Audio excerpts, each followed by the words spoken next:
की शुरुआत करेंगे बिहार से, जहां इस वक्त बिहार में बहार नहीं बल्कि कौन बनेगा सीएम, इस बात की हर ओर चर्चा है। क्योंकि नए सीएम के नाम को लेकर चल रहे मंथन के बीच कल रात उप मुख्यमंत्री जो सम्राट चौधरी हैं, उनके आवास की सुरक्षा बढ़ा दी गई।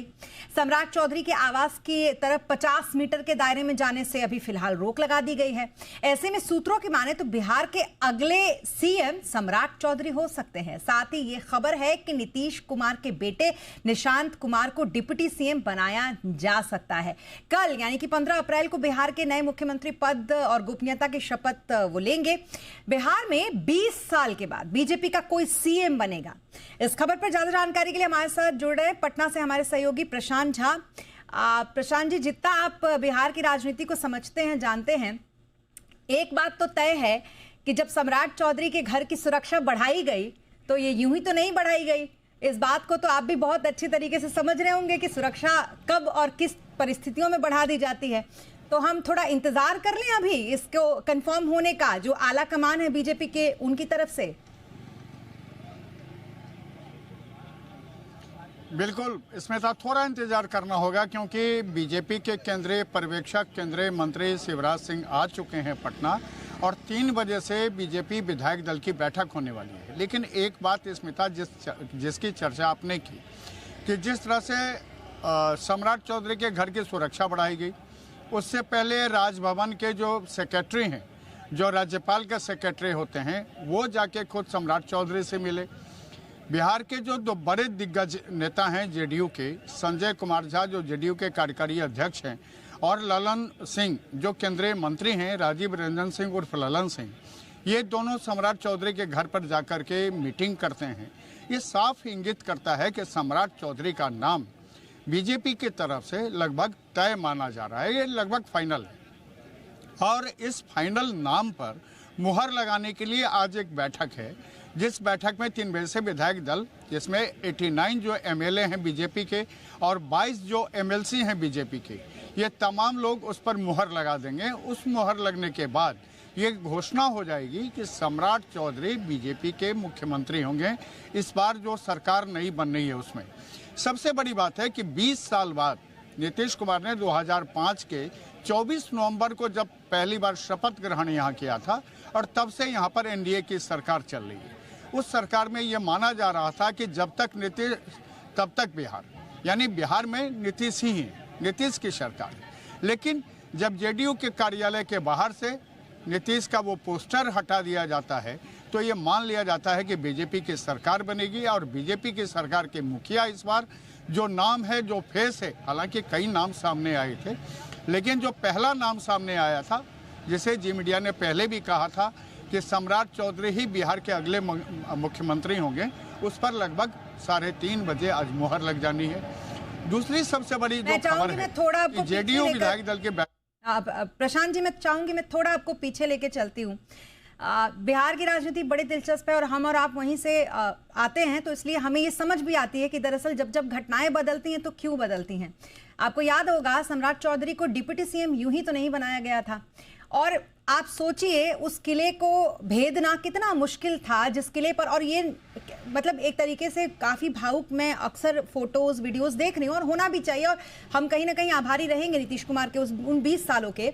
लेकिन फिर भी जिस तरीके से सम्राट चौधरी को डिप्टी सीएम बनाया गया, उनके नीतीश कुमार के आश्रय में डिप्टी सीएम वो रहे, चहेते तो वो हैं, इस बात को कोई नकार नहीं सकता कि बीजेपी के आला कमान के चहेते हमेशा से सम्राट चौधरी रहे हैं। तो फिर सीएम की कुर्सी मिलना तो मेरे ख्याल से पहले से ही तय था। बिल्कुल सही कह रही हैं आप स्मृता। देखिए, इसमें क्या है कि सम्राट चौधरी जब बीजेपी में आए थे उसके बाद से लगातार जो उनका जिहादी तेवर था, मतलब एक लड़ाकू नेता के तौर पर उनको देखा गया, चाहे विधानसभा के अंदर हो चाहे बाहर हो। जब एनडीए की सरकार न हो तब भी सम्राट चौधरी ने लगातार बीजेपी के मुद्दों को लेकर के, बिहार के मुद्दों को लेकर के नीतीश कुमार तक पर भी आरोप लगाने से एक कदम भी पीछे नहीं हटे। सम्राट चौधरी लगातार यहाँ तक कि उन्होंने मुरेठा तक मान लिया था कि नीतीश कुमार की सत्ता को हटा के रहेंगे। लेकिन बाद के दिनों में जब एनडीए की सरकार बनी, नीतीश कुमार से बीजेपी का समझौता बना, उसके बाद वही सम्राट चौधरी नीतीश कुमार के खास हो गए, सबसे चहेते बन गए। और सम्राट को लेकर के बीजेपी केंद्रीय नेतृत्व ने, आप देख लीजिए, 2020 के बाद से जो एक तैयारी शुरू की, वो तैयारी आज रंग ला रही है और सम्राट चौधरी बिहार के बीजेपी के एक बड़े लीडर के तौर पर उभर गए। और आज जब बीजेपी के विधायक दल की बैठक में केंद्रीय मंत्री को पर्यवेक्षक के तौर पर शिवराज सिंह को भेजा गया, खुद नितिन नवीन जो राष्ट्रीय अध्यक्ष हैं वो भी आए हैं यहाँ पर, BL संतोष जो बीजेपी के संगठन मंत्री हैं वो भी यहाँ मौजूद रहेंगे उस बैठक में। और उस बैठक में जब इस पर मुहर लगेगी तब ये तय हो जाएगा और तब औपचारिक तौर पर हम कह सकते हैं कि सम्राट चौधरी मुख्यमंत्री होंगे। लेकिन अब तक सिर्फ संभावना जता रहे हैं। लेकिन जो सम्राट चौधरी के मुख्यमंत्री बनने से जो जातीय समीकरण है बिहार का, उस समीकरण पर एनडीए ने एक बड़ा कब्जा कर दिया है। बिल्कुल, एक सवाल छोटा सा मेरा ये है, छोटा होगा या बड़ा होगा वो तो पहले पूछती हूँ मैं आपसे, कि तैयारी तो पटना छोड़कर दिल्ली पहुंचने से पहले नीतीश कुमार ने भी निशांत कुमार के लिए कर ली है। क्या उस तैयारियों को हम रंग देते हुए देखेंगे? बीजेपी को क्या ओहदा उनको मिलने जा रहा है? जो डिप्टी सीएम का वो भी लगता है कि फाइनल है। इसमें एक बात आपको मान लेना चाहिए, इतिहास एक सोया हुआ शेर है और ये शेर जब करवट लेता है ना तो परिवर्तन होता है। निशांत कुमार जो पहले राजनीति में आना नहीं चाहते थे, अचानक से राजनीति में आए, पार्टी ज्वाइन किया और आज की तारीख में निशांत कुमार का नाम लगभग फाइनल है डिप्टी सीएम के लिए। और डिप्टी सीएम के लिए ही निशांत कुमार को राजनीति में बनाने के लिए नीतीश कुमार जैसे व्यक्ति, एक पुरोधा जो सामाजिक न्याय को लेकर के लगातार बिहार में अपने काम करते रहे, वो उन्होंने दिल्ली का रुख कर लिया। निशांत कुमार, जिनको जेडीयू के तमाम लोग आज से लगभग 2 साल से लगातार ये कहते रहे कि निशांत को सक्रिय राजनीति में आनी चाहिए, और सक्रिय राजनीति में जब निशांत आए हैं तब इतना बड़ा उलटफेर हुआ है। नीतीश कुमार बिहार के सीएम की कुर्सी अभी से थोड़ी देर बाद छोड़ेंगे और उसके बाद उनके जो पुत्र हैं निशांत कुमार, वो डिप्टी सीएम के तौर पर कल शपथ लेंगे। ये बिल्कुल अभी तक तय माना जा रहा है। सम्राट चौधरी और निशांत की ये जोड़ी, नीतीश कुमार ने जो लकीर खींची है बिहार में 20 सालों में, उस लकीर को कितने दूर आगे तक ले जाते हैं ये भी देखने की बात होगी। तो ये भी नई सरकार बननी है, लेकिन 20 साल के बाद जब बीजेपी को ये मौका मिला है तो बीजेपी को ये साबित भी करना होगा बिहार में कि नीतीश बेटर या बीजेपी बेटर। और इस सवाल को लेकर के बिहार की जनता जो है, जो वोटर हैं, उनकी निगाह टिकी हुई है बीजेपी पर और सम्राट चौधरी पर। सम्राट के साथ जो टीम होगी, उस टीम के बारे में भी आपको स्मिता बता दें कि टीम में वही लोग होंगे, थोड़ा बहुत परिवर्तन होगा लेकिन सारे लोग वही होंगे। उसमें विजय सिन्हा होंगे, उसमें रामकृपाल यादव होंगे, उसमें दिलीप जायसवाल होंगे, उसमें जो मंगल पांडे हैं वो होंगे, ये तमाम लोग वही होंगे। कुछ नया नाम इसमें जुड़ सकता है, लेकिन जेडीयू की तरफ से सारे नाम वही होंगे।